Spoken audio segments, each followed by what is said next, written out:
The following podcast is brought to you by Pro Wrestling Connect, Australia's newest choice for event management and brand development specializing in pro wrestling. And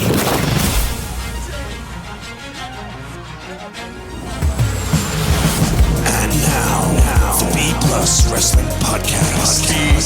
Watch global. Support local. It's the B Plus Wrestling Podcast. The moves. B plus. Check it out! Here we go! You wanna mess with us? 'Cause we're steady on the ground. All right, ladies, gents, and non-binary friends, welcome to the B Plus Podcast. I'm your host, Greg Unchained. Today is Wednesday. You know what that means. It's time for the King of Sportscast. Joining me, as ever, Big Boy Mikey. How are you, brother? No, I'm going well, buddy. Going well. You gotta be more enthused, man. I know that we already did the how are you, and we already caught up and all that because we just recorded the World Series Wrestling podcast. But, you know, let the people pretend, because they're hearing this before the World Series Wrestling one. That's coming out tomorrow. I'm amazing. No. That's better. There we go. You had a great weekend. You're pumped up. We're ready to talk King of Sports. Fucking And now I'm gonna bring the energy way back down because let's talk Ring of Honor for a second. Yeah. Ring of Honor is frustrating. Ring of Honor is frustrating, dude. So you know all the stuff with Juice we talked about last week. Yeah. You can go back and listen. We speculated. It's definitely looking like there's still no official word or anything, but it looks like Juice is not going to be coming back to Ring of Honor. And the reasoning behind it, from what I'm hearing, is pretty fucking solid. So essentially, he's not happy with the booking in Ring of Honor, and to which point every Ring of Honor fan listening to this is like, well, duh, like, same. Like, they're doing the Billie Eilish memes right now. And fucking... I was just about to call you Billie Eilish right then, but okay. Yeah. I knew you were going to, so I thought I'd preempt you. But no, it's not what you think. Like, when he says he's not happy with the booking, it's not just generally that Ring of Honor's crap or that Bully Ray and his whole crew are ruining everything. It's not that. It's that he wants to go darker with his character in New Japan, which we've seen, right? Like, we've seen after, like, he's cut the dreads off. He cut that promo after the loss of the US title to Moxley, where, you know, every scrap of CJ Parker is now dead and buried. And this is the new, aggressive, I'm going to fucking get my shit back Juice Robinson. It's a new Juice Robinson, and that doesn't fit with what they want him to do with Lifeblood, where he's like, I'm here to save honor and respect, right? Mm-hmm. And so he was like, this isn't working. I can't do the two characters. I want to be consistent. And so that's why he's sort of walked away from Ring of Honor and walked away from Lifeblood, which, you know, makes Lifeblood kind of a joke, but good for Juice Robinson, I guess. Yeah. No, it makes sense. I'm really off Ring of Honor, and it's horrible to say. And all the New Japan talent that are going there, there's no point. Like, you got to build. I don't know.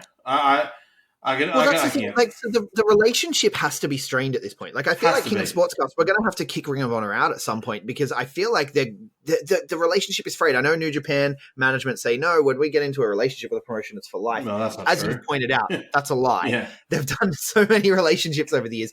But like on the last Ring of Honor TV tapings, the New Japan guys were working other New Japan guys, right? Like we talked about last week, you had Hikuleo versus Hiroki Goto. Yeah. Yeah?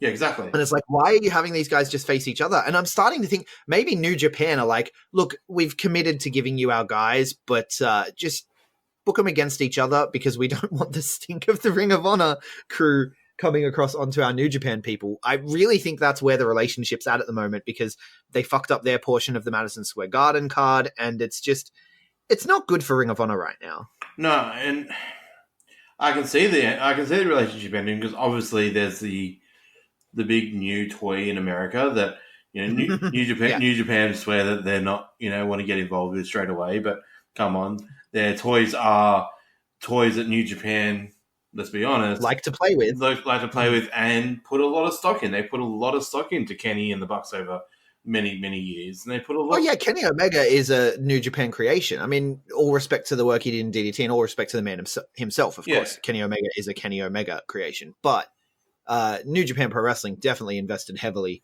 in Kenny Omega, and they would love to have him available. Yeah. And the Bucks, like they gave Bucks a lot of junior tag straps. They did a lot of stuff for New Japan. A lot of their early BTE episodes are all very New Japan strong. So, I'm sure All Elite do want to get back in bed with those guys. And if they do that, then they have to break Ring of Honor. The other company that I believe that New Japan could also have a little play with for a while if they wanted to is Major League. Yeah. They did back in the original days when Major League was the thing back in the early 2000s. They have a bit of a friendship with New Japan. Like Kojima, I'm pretty sure, was a champ there for a bit, or I think I'm not going. But I could see the relationship changing. The relationship won't change with CMLL. They've been there for nearly 20 years, 30 years since. And let's be honest. Ring of Honor are sleeping around already as well with new NWA, with NWA, exactly, because NWA, I know you have frothed at the idea of having the NWA title defended in the Tokyo Dome again, but New Japan have shown no interest in NWA, but Ring of Honor are very heavily in bed with NWA at the moment, which to me, as a polyamorous person, I'm just like, why don't you all fuck? Like, why do you have to be exclusive with anyone? Let's get everyone in the bed and have a fucking party, Fair enough. I'm just saying, exclusivity ruins the business. But no, Ring of Honor in bed with NWA already, and that's evidenced here on the TV show that I'm about to talk about. Colt Cabana versus Mark Briscoe kicking off the show and taking up a good portion of the show for the NWA National Championship. Really, really good match. This was my favorite match on the show by far, which is saying something because Kenny King and Jay Lethal had their second match on this show. Is that Colt Cabana versus Mark Briscoe? Is this 2019 or 2009? I'm pretty sure. No, it's 2019, and you know what? Both of them can very much still go. I know. It's fantastic. I like seeing those guys still go. But, Colt Cabana is so underrated. Not just for his wrestling, which he is underrated for that as well, because he's often classed as a comedy guy, which he is, but he's also a great wrestler. And I think to be a good comedy guy, you have to be a great wrestler. Yeah. In general. Yeah, it's just one of my favorite matches of all time, being the Punk mark that I am, of course. Punk and Cabana versus Briscoes way back in the day when they won their first tag straps together, Punk and Cabana. So I love hearing Briscoe and Cabana. I love it. It's Cabana, man. We got another one. Another weird big boy pronunciation. We have to make this a fucking segment. I have to cut these out and just do a super cut of all the things you say weird. Colt Cabana. What? Colt Cabana? It's not Cabana. It's Cabana. He's Boom Boom Colt Cabana. Yeah, people have different accents. Like I hear Cabana sometimes on things. Cabana. Colt Cabana. It's Cabana, man. It's Cabana. You're bumming me out. Anyway, but no, he's not just underrated for his wrestling, though. He's also underrated for his impact on the business. Like, think of Pro Wrestling Tees, right? Yeah. Like, think of the wrestling podcasts, right? Colt Cabana made so many new ways for the boys to make money. Boys and girls, but, I use the term the boys. Just, you know what I mean. But he sort of revolutionized indie wrestling. So Colt Cabana doesn't get enough due, man. Oh, cool. He needs to be in some kind of fucking Hall of Fame. Oh, he'll go into the Wrestling Observer for sure. Hall of Fame, 100%. Yeah, he'll never end up in the WWE Hall of Fame, which is kind of the penultimate wrestling Hall of Fame. But what did he do there? He was Scotty Goldman. He did nothing. Scotty Goldman did nothing at all. I believe there's a spot for him these days. There, not so much maybe on camera. I believe there's a job for him in WWE these days. He could be a commentator. He could be a coach. He could do so much stuff with WWE if he wanted to. But I don't think he will. And I think, what will happen? One day, eventually, WWE will buy Ring of Honor for the tape library, and then you might get, Boom Boom Colt Cabana in the Hall of Fame. But I feel like he's never gotten his due, man. Like, he's never gotten his big payday. Because he was Scotty Goldman for, literally a cup of coffee. Yeah. So... yeah, he deserves it. Anyway, it's not like he's doing poorly for himself at all. He won the match, of course, retaining his North American Championship. Really good match. And then after the match, both of the Briscoes beat him down, and the commentary are putting over the fact that Nick Aldis isn't here to save him and how he represents everything that's good about the relationship with Ring of Honor and NWA. And they're sort of it's a real contrast to what's going on with the New Japan stuff. But anyway, we move on. We get a Shane Taylor promo about being the TV champion. how he wasn't supposed to be successful, but now he's the TV champ, and he's going to have the best TV reign of all time. He's going to take down all of Jay Lethal's records. Okay. Fair enough. Which, good for him. It's good to have goals, right? You go, Shane Taylor. You get it. Then we get an Allure promo. This is the thing about Ring of Honor TV lately too, and this is why I'm so low on Ring of Honor, is you get a good match, and that good match is interrupted by a bunch of really bad ads. The Ring of Honor ads are awful. Like it's like American TV public access sort of ads. Like everything is killing me, or like, yeah, basically that's it. Everything is killing me or trying to get me to buy insurance because other things are trying to kill me, and so they want to sell me drugs and insurance. That's every ad on Ring of Honor: drugs and insurance. Oh, and erectile dysfunction supplements. That's so I don't know what audience that's just fucking American TV, man. Like I was just over there a couple of weeks ago, and anytime you're watching the TV on any of the it's all about pharmaceuticals, all about the lawyers. It's so bad. It is so bad. Like I thought ads in our country were bad, but literally everything is killing me according to these American TV ads. It's awful. I can understand why they're the most over-medicated nation in history, but that's for Conspiracy Greg's podcast when that eventually rolls around. Let's move on to this Allure promo. Let's skip the Allure promo. They talk about wrestling on their time. They're just wasting our time. Silas Young then comes out and he accepts Jonathan Gresham's open challenge for a Pure Rules match, and then he declares an open challenge, and out comes El Hijo del Squid. This is so good, this bit. So they did a match a couple weeks ago. I didn't talk about it because we were very New Japan heavy for a couple weeks, but they did a match on TV a couple weeks ago where it was Silas Young versus the Squid, of course meant to be a takeoff of Jonathan Gresham's Octopus, right? And so the Squid would come out, and it was someone wearing basically Jonathan Gresham's gear, but then with a big squid mask. and so this time around, they had El Hijo del Squid, so the son of the squid, and it was literally the exact same person in the exact same gear, but with a smaller squid mask. Wow, okay. It's the greatest thing ever. And he comes out, and Silas Young squashes him. This was actually, you know what? I'm revising. Fuck the great match that opened the show. This was my highlight. Silas Young versus El Hijo del Squid. Then we get a Lifeblood promo. Haskins and Hot Sauce. They're all that's left of Lifeblood. Of course, there's been zero explanation as to why. Juice Robinson's gone. We know this, according to the rumors and everything that we've heard. We talked about that already. Bandito. Where's Bandito? No one knows. Wrestling everywhere in the world except Ring of Honor, because Ring of Honor's awful right now. So Lifeblood is reduced. I mean, Tennille, I think she's injured. Okay. Still, again. Yeah, they wrote her out with like the table spot with Bully Ray. So it's just Haskins and Hot Sauce. And it's the weirdest fucking angle, right? We talked about this last week because Flip Gordon, they extended an invitation to Flip Gordon, and Flip Gordon's like, nah, I don't know. I'll let you guys know. And then they haven't heard from Flip Gordon. Their leader's gone. Bandito's fucking nowhere to be found. And PJ Black is like, hey guys, I want to be in Lifeblood. And they're like, we'll think about it. Like, what the fuck?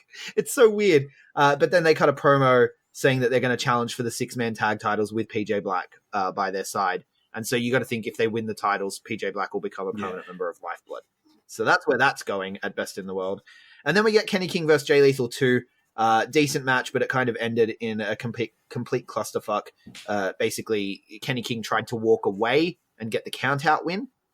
And Jay Lethal wouldn't let him, so he hit him with a microphone and got the disqualification disqualification loss instead. So now it's tied at 1 apiece. Jay Lethal has 1 win by disqualification here, and Kenny King got the win with the lethal injection last time around, taking them to Best in the World for their, the final match in their best of 3 series. And that was Ring of Honor TV this week, and it was kind of Yeah. It was just there. Yeah, kind of sounds like it.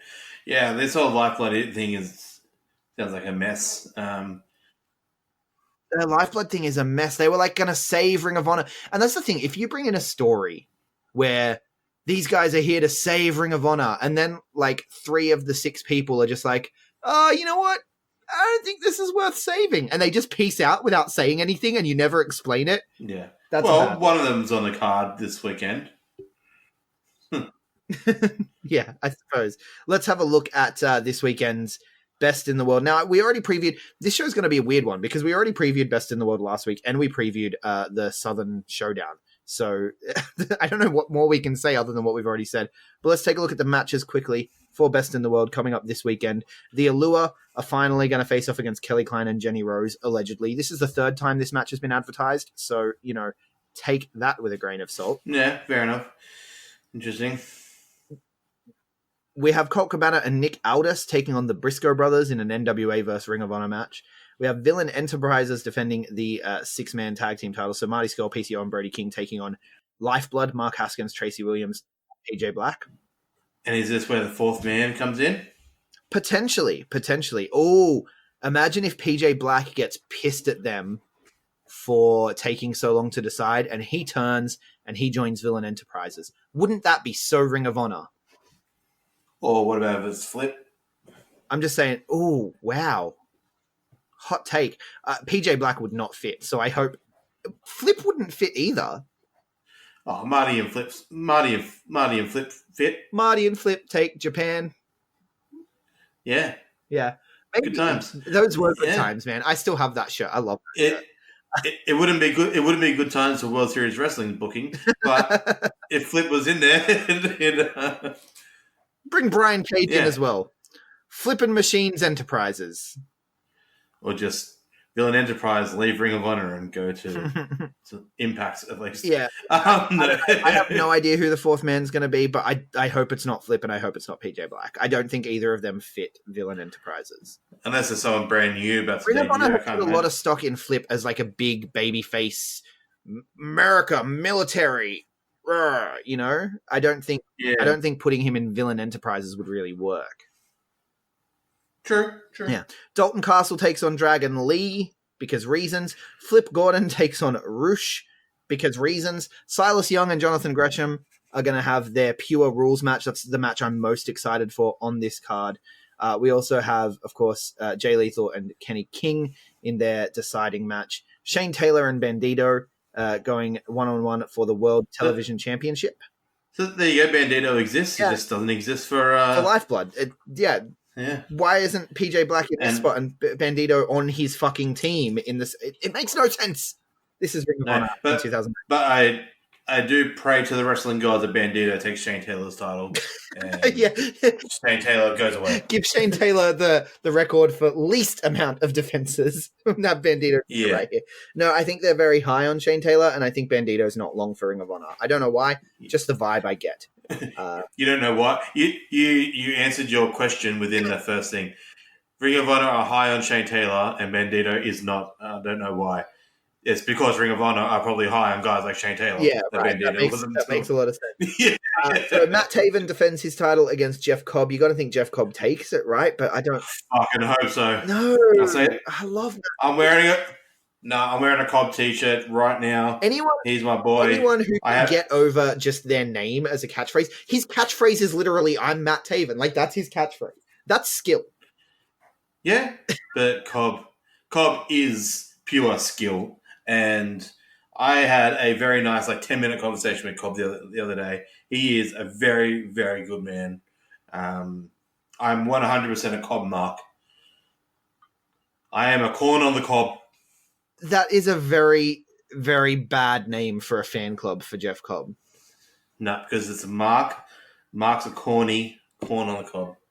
Boom. I don't like it, man. I don't like it. I don't think it'll catch on. Feel free to try to prove me wrong. Or maybe Jeff Cobb one day picks up Jim Cornette above his head and there's a corn on the Cobb. there's a meme in that. There's a meme in that somewhere. No, but go Cobb. Yeah. Go Cobb. Yeah, well, I think it makes sense for Jeff Cobb to win the title here, but I'm enjoying Matt Taven's reign. So, it is what it is. But that's Ring of Honor for this week. Now let's talk about the real reason we're here. King of Sportscast, of course. New Japan Pro Wrestling. Did you catch today some of the stuff that happened on Twitter? I did. So, obviously, this week is a big week for New Japan here in Australia. It's Southern Showdown week. New Japan haven't been out since February of last year. They're back with 2 shows this weekend. We ran down the cards lightly last week. I don't know, we sort of in depth, but we'll touch on the cards again. But the main match for this weekend, the main sell point for this entire weekend is Mr. William Ospreay versus Mr. Robbie Eagles. Robbie Eagles versus Will Ospreay 4. The IWGP Junior Heavyweight Championship. The promos that both of these guys did on the New Japan channel is elite stuff. Like, I saw the Robbie one pop up today, and I haven't watched it yet, unfortunately. It is fantastic. It is probably the best recorded Robbie promo type thing I've ever seen ever. Will Ospreay's one the other day was his best ever. Like that whole, like, kind of like an Assassin's Creed kind of parkour, walking around parkour thing. That I'm just waiting for him to jump into the fridge box. That's yeah. But so look, let's be honest. In my opinion, and a lot of people's opinions, Will Ospreay is the number one pro wrestler in the world right now. Yeah. Whether you put stock into PWI's rankings, I have since 1995, since I discovered what it is. I used to collect the books and that when I was a kid to make sure I get the rankings every year. I love that shit. I firmly believe right now that Will Ospreay is at number one. Yeah, so we've had that discussion where basically 2019 so far in terms of amount of matches, match quality, which is super subjective, of course, match quality, but taking personality and Twitter and all of that out of it, it's hard to say anyone has had a better year so far than Will Ospreay. And it's not just in New Japan. Like, his stuff in OTT with Devlin and Walter, his matches in Rev Pro, Ring of Honor. Random matches that go fucking viral that make completely new stars, like his match with A-Kid. You know? Yeah, exactly. A-Kid and Ospreay was fantastic. He has minimum in terms of bell to bell. Like, I don't think I've seen a Will Ospreay match that you'd rate under 4 stars. Generally, like, he's the 4-star king at the moment as a minimum. Yeah, you know. Yeah. I have to do my my Meltzer maths. I know people don't take that into consideration. I'm pretty sure he's the biggest Meltzer star rated guy this year. Just above Johnny Gargano. I'm pretty sure about Meltzer, but if you take a look on Grapple, he has the highest rated matches consistently. Himself and Okada are considered 2 best wrestlers. And this year, I don't think you'll find anyone with higher rated matches than William Ospreay. And you can find that, of course, on Grapple. Where can people find you on Grapple, big boy? B+_B-boy on Grapple. I am Greg Unchained on Grapple, and Grapple is an amazing app where you can get on there and you can give your ratings for matches. So now you are just as important as Meltzer, because let's face it, Meltzer is just us with a bigger platform. That's all he is. He's just a person who watches wrestling, right? And so he should not be considered a gateway god to arbiter of what is or what is not good wrestling. Contrary to what he believes or what Jim Cornette believes, that is not up to one person. It's up to all of us. Grapple gives us all a voice. So download the Grapple app at grapple.co and get on there and rate with the rest of us. Promotional consideration paid for by the following. Hey guys, just a reminder, if you want to hear all of these wonderful B+ podcast episodes completely ad-free, make sure you head over to Patreon or Podbean, where we are the featured podcast this week. You can subscribe for as little as $1 a month up to $10 a month, where anything you want to help us with, it really helps out. It's going to help us grow the site. It's going to help us redesign some things, and everything that we get through this and through the advertising as well is all going straight back into the podcast so that we can get Aussie Graps out there for the rest of the world to hear about, for the rest of the world to see, so we can grow this mission of watch global, support local, and build indie wrestling. So if you want to be a part of that and get some really cool rewards like call-in shows, bonus episodes, ad-free like I mentioned, then head over to patreon.com/theb+ and subscribe today. Hey everyone, just want to take a second to tell you about one of our new sponsors, OUTBREAK NUTRITION. OUTBREAK NUTRITION are creating supplements for survival, sharper minds, quicker reflexes, all the energy you need to take your performance to the next level, whether that be on the field, in the gym, on the gaming field. That's right, they have specifically designed gaming supplements as well to help you focus on those late night sessions. They even sell coffee, you guys, at OUTBREAK NUTRITION. You can get coffee pods, you can get coffee beans, you can get supplements for the bedroom as well if you want to enhance your performance there. These are performance enhancing supplements for every aspect of your life, specifically designed by gamers, for gamers to stay fit and healthy in the gym, to stay sharp and focused on the game, and to dominate in all areas of life. So check out OUTBREAKNutrition.com, and for being a listener of our podcast, they will give you 10% off your order when you enter the code B+. That is BPLUS at checkout. So make sure, if you want to stay on top of your game, if you want to take your performance to the next level, OUTBREAKNutrition.com, enter the code B+ at checkout.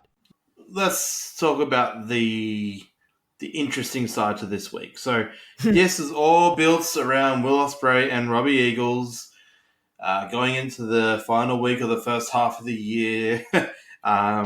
It all seems like it's all guns blazing for Ospreay, and everything could be going right, and then the last 24 hours happens, right?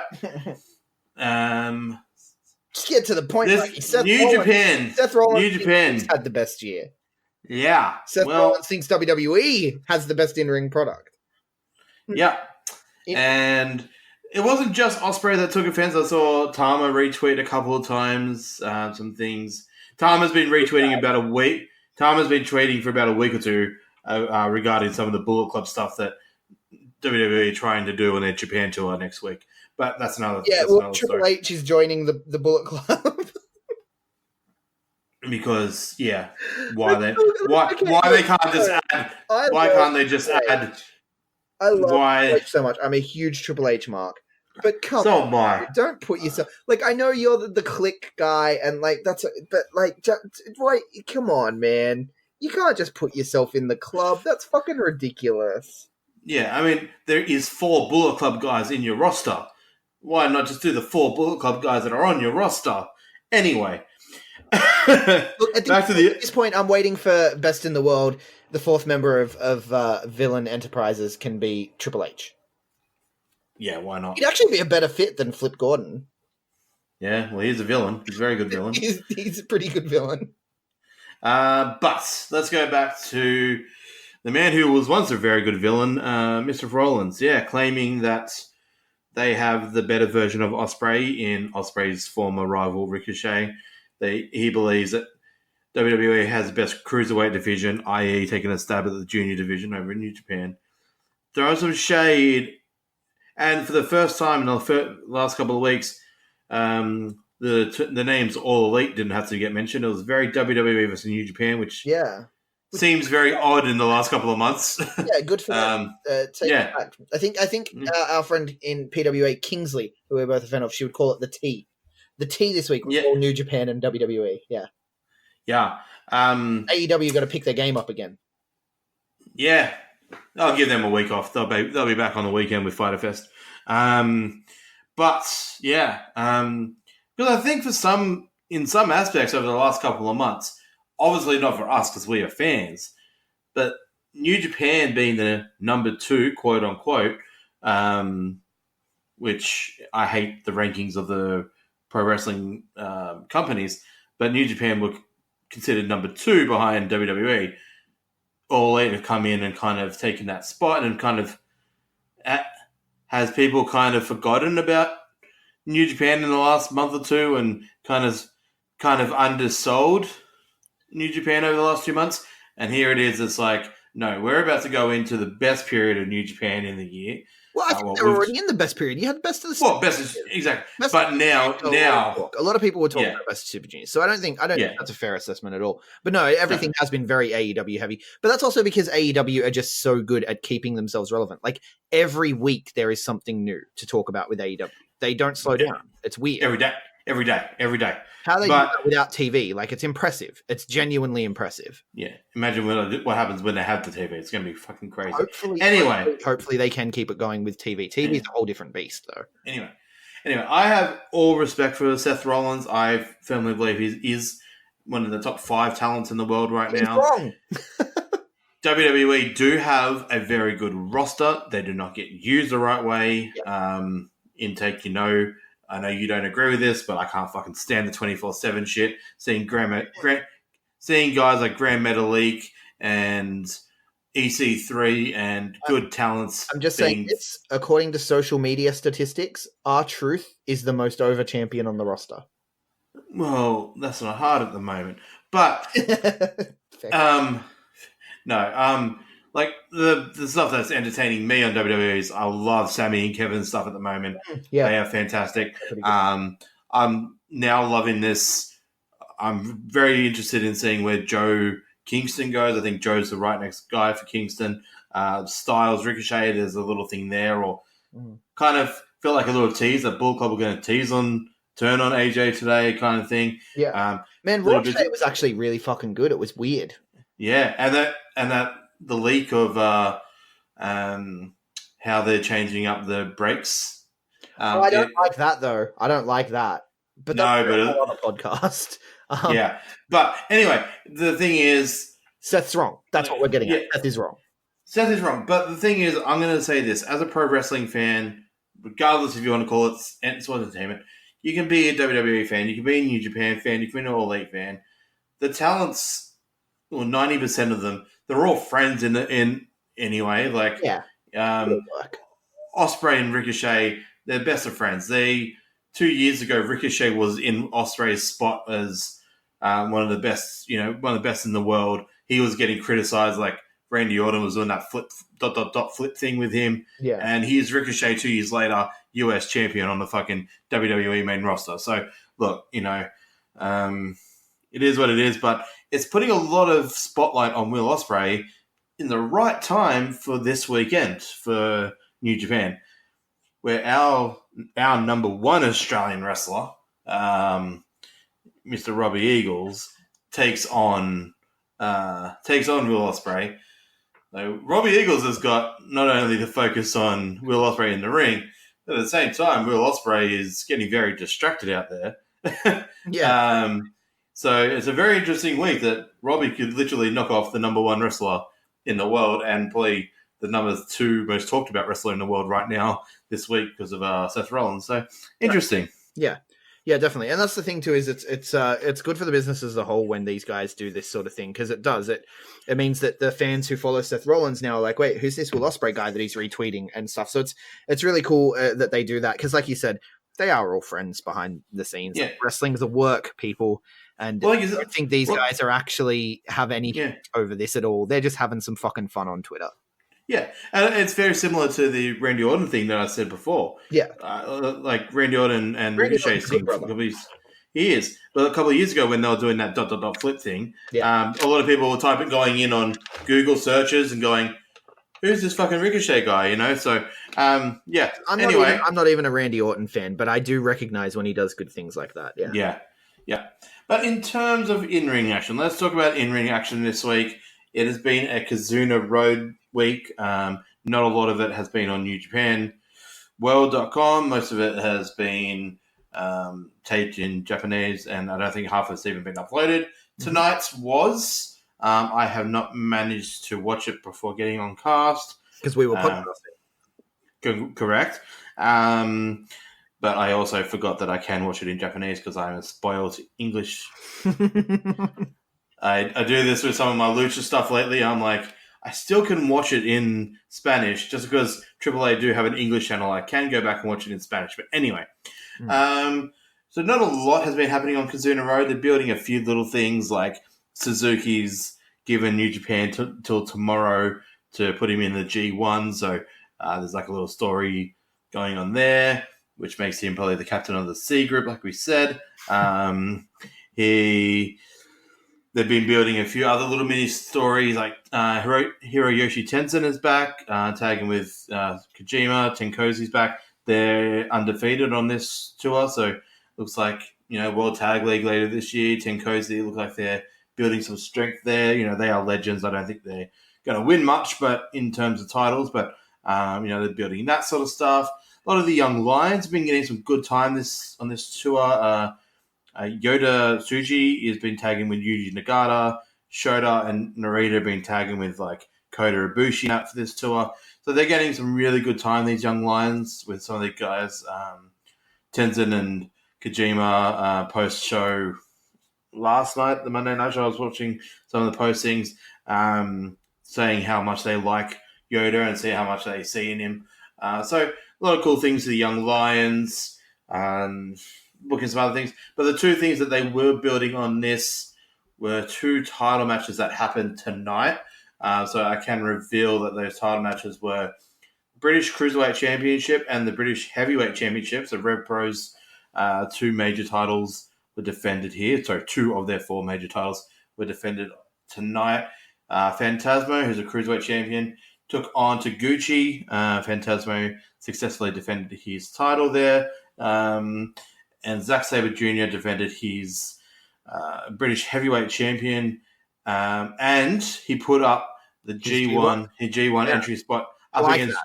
Yeah, that's cool. I like to see more of that on Kazuna Rose going forward. Yeah, especially with the field of potential competitors getting so much bigger, but we're stuck at the 20 competitors, so you put it on the line. That makes a lot of sense to me. I like that. Yeah, right. And the Zack Sabre Jr. did successfully defend his title and his spot in the G1. Yoshihashi will not be in the fold this year. Thank God. Thank God. We already have the wrestling gods. Yeah, thank the wrestling gods. Absolutely. So look, that's pretty much it for in-ring action in New Japan this week. Not a lot else. We can take a look forward, though, and preview the Southern Showdown, which we already did. Like I said, we did it last week, so it's going to be pretty quick. I reckon we'll just run through the matches that are on, give a little thought if we can, and pick our predictions, and then we can go home. What do you reckon? Yeah, okay, I'm happy to do that. So let me read out the matches, and then we'll give our predictions. Let's start with Saturday night. We should mention also that the 5 LIJ guys will not be down in Australia. They are in UK doing some stuff with Rev Pro, so they're doing the other side. These shows can be watched. I believe that the Saturday show from Melbourne is actually not going to be on New Japan World. It's on Fight. It's on Fight. Yeah. You got to fork out, $15 or something for this, which is kind of bummy. But at the same time, it's got the Will Ospreay and Robbie Eagles match, so you do what you got to do. And then we have, of course, the night 2 will be streamed. The Sydney night will be streamed from New Japan World, but you'll be at that show in person, yeah? Yes, I will be. Look forward to it. So let's look down the card. So Melbourne is night 1. There is a Young Lions as such opening match with Narita, Shota Umino, and Toa Hanare taking on Michael Richards, Andrew Villalobos, and Mark Tui. And get all 3 of those are out of Fale Dojo. Yeah, so Fale Dojo graduates, yeah. It's pretty. I think you got to think the Japanese Young Lions go over though. Yeah, and Hanare is a graduate of Fale Dojo with the New Japan Young Lions there. So yeah, I expect Hanare, Umino, and Narita to go over. But it'd be cool to get those get the Fale Dojo guys some airtime. Second match in Aaron Solo versus Slex. So Slex is actually now on the New Japan roster page, by the way. Slex and Jack Bonza, and obviously Robbie and Gino, are officially on the roster. Mix Murdy's photo's not on there yet, but I'm guessing he'll be added one day. And that's not a small deal either. Like that roster page on their website is gospel. Like they don't add people to it willy-nilly. Like there are people who have worked in New Japan shows. Like Doki's not on there, I don't think. No, right? No, because he's not the entire Best of the Super Juniors, but he's not a New Japan roster guy. So it's interesting to see that Jack Bonza and Slex have shown up as roster members on the New Japan website. It's actually it's important. Yeah. Like the CMLO guys don't get on there much. So like 1 or 2 of them might get on there here and there. Dragon Lee, I think, is technically on there now, but yeah, so it's good to see Slex and Bonza on there. But this match, Solo versus Slex, I don't really know too much about Aaron Solo, so I'm going to stick with Slex in this, and it's in Melbourne, so I think Slex gets a cool victory here, but we'll see. Yeah, you got to think Slex is going to pick up the victory over Aaron Solo. Then we move on. We got Sho, Yo, and Toru Yano. Interesting team there, taking on Gato, Taiji Ishimori, and Gino Gambino. Since this is kind of a Bullet Club tour of Australia, you got to think Bullet Club go over, right? Yeah, it's been built as a Bullet Club versus Chaos tour. Like that's that's sort of the undertag on this. I can see it. Gino versus Yano is going to be so good. That's going to be so good, right? There's going to be some really good interactions. Yeah, you can never count Toriano out, Yeah. but yeah, Yano and Gino will probably be the highlight of this match. Yeah. For sure. Yeah. I'm going to stick with Bullet Club on that. The next match, I do not stick with Bullet Club, as Yoshihashi and Tomohiro Ishii take on Chase Owens and Yujiro Takahashi. Ishii 100%. I always choose Ishii in most matches. So Chaos, I think. So Bullet Club win the first match, Chaos win the second. There you go. Yeah, I can see that for sure. Rocky Romero, El Phantasmo. I'm going to go with El Phantasmo on that one. I'm going to flip it and say Rocky goes with this one. Gives himself a partner of choice. Gets maybe a future shot at Phantasmo and Taiji Ishimori. I'm going to go with Rocky on this one. Yeah, definitely. And then we get Mikey Nichols and Juice Robinson taking on Tonga Loa and Tama Tonga. You got to think GOD, right? Like the staple of the tag division there. Yeah, that's my Bullet Club. So it looks like Mikey and Juice are actually doing a lot of tagging at the moment. So it looks like they're kind of become some sort of a New Japan tag team from the look of it, which I like that combo. Very good combo. But yeah, Bullet Club for the win here for sure. Let's skip the next one and let's go to the main event because the next one is our main event. The special main event, I guess, is Tanahashi and Okada. Tanahashi kind of on the Chaos side here, taking on Farley and Jay White. Very interesting matchup. Clearly, Okada and Tanahashi are going to pick up the win here. This is the Hogan and Savage of the New Japan era. They're super best friends. What can you say? Yeah. Yeah, you definitely don't think that's going any other way. But who do you have? Ospreay, Eagles. We got to pick Eagles, right? We have to. My heart always says Robbie. My head is also going to go with Robbie on this one. Yeah? Because my head's thinking Will Ospreay, but yeah, I want Robbie Eagles to win so bad. I'm going to give you my why. The reason why I truly believe, and I'm not being an insider mark here and reading into silly things, I've never seen a junior heavyweight title match be built up on the New Japan socials as much as this. Yeah. Like, these are special promos that Will and Robbie have cut over the last week. Like, really professionally done. New Japan would not put that stock in for a defense like this. Ospreay definitely does seem out of character. Yeah. Ospreay's going into the G1. I know he wants that tag as the first ever junior heavyweight champion in the league, but if he goes up to the G1, he officially goes into heavyweight. Robbie takes the title. So my head and my heart is actually saying Robbie. I genuinely Robbie believe... doing chaos here? Does Will give the flag back to him along with the title? No,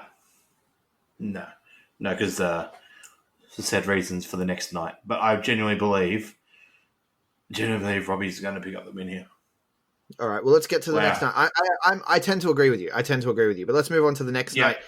Interestingly, in Sydney, we're opening up with the Phillip brothers, which, I mean, we know they're New Japan bound in terms of they're going to go do the Young Lion thing, apparently. So it's good to see them here. And they're taking on Michael Richards and Andrew Villalobos in the opening match. I thought we'd see them in Melbourne, but they're at the Sydney show, which is interesting to me. But I'm looking forward to this one. Yeah, which is interesting because Slex has at least a little bit more Sydney cred than Philippe's do.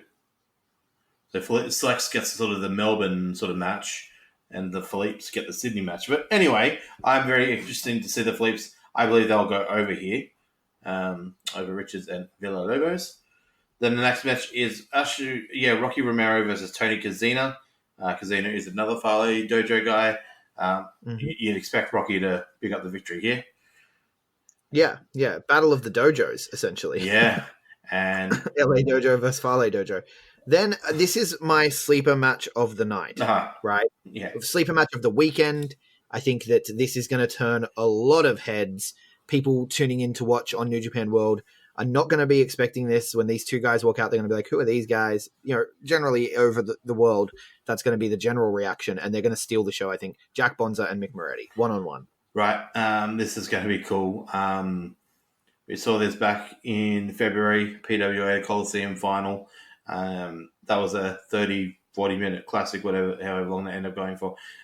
This won't be as long. This will be probably a 10. I gave it 5 stars on Grapple. Yeah, I gave it 5 stars myself. One of the best matches I've ever watched live. This won't be a 30-minute classic. I'll probably only get about 10, 15 minutes in this one, 10 minutes at max, maybe. But, yeah, they are best friends. They're tag teams. It's going to be very interesting. Two ball boys. I'd say Bonzo gets the victory here. I think Moretti won at the Coliseum, but I think Bonzo gets the victory here. Yeah, I think given that he's on the roster page, probably a safe bet. Yeah. But yeah, I'm very excited for that. The next match, Aaron Solo versus Chase Owens. I guess Chase Owens is picking up the victory here. Good luck following that one. Yeah, right? Yeah. Chase Owens wins for sure. Then we get Gino with GOD taking on Toriano, Mikey Nichols, and Juice Robinson. I'm going to go with Bullet Club again. I'm going to go with Chaos in this one. Chaos is usually pretty good in 6-man, not silly matches, but like when Yano's involved, it's a little bit more chaotic. I'm about to say a little bit more chaos, no pun intended. A little bit more shenanigans. Yano and Tama Tonga have very, very good history over the last couple of months in their interactions. I'm going to go with Chaos in this one. And then, I'm very much excited for the next one. This is the Japanese version of the Mick and Jack match I'm excited for. Ishii versus Hanare. This is just Ishii beating the shit out of Hanare. Let's be real. Yeah, but Hanare can give it back. Obviously, Ishii wins, but Hanare can give it back. He is no slouch. I love Hanare. But yes, Ishii wins this one. Ishii is just that fucking good. And then the main event, Will Ospreay. Yeah, Chaos and Bullet Club again. Yep. But this time, I think Bullet Club win. Yeah. Yeah, Bullet Club Robbie win. Eagles, Bad Luck Fale, Jay White. You think the new IWGP Junior Champion picks up a second win in a row here? Yep. Robbie Eagles gets a pinfall. He gets the pinfall victory in Sydney. I don't know who against. I don't think Will Ospreay takes another pin, but you never know. But then Tanahashi and Okada aren't taking pins. So, but we'll see. Fair. We'll see. But no, I'm going to go that. Yeah, same, definitely. And that's Southern Showdown in a nutshell. We will break it down for you guys next week. That's all there is for King of Sports this week. Where can people find you, Big Boy? You can find me at B+_Big Boy. Obviously, I haven't talked about CMLL in this cast. I am doing a solo Lucha cast this week, so I'll release that this week. A little solo, so awesome. I'll break it in. Yeah. Awesome. I am at Greg Unchained on Twitter, at the Greg Unchained on Instagram. We collectively are the B Plus Wrestle on Twitter, because wrestling with a bit. B Plus Wrestling everywhere else. Like, share, subscribe, 5-star review if you like what we do. And thank you so much for listening.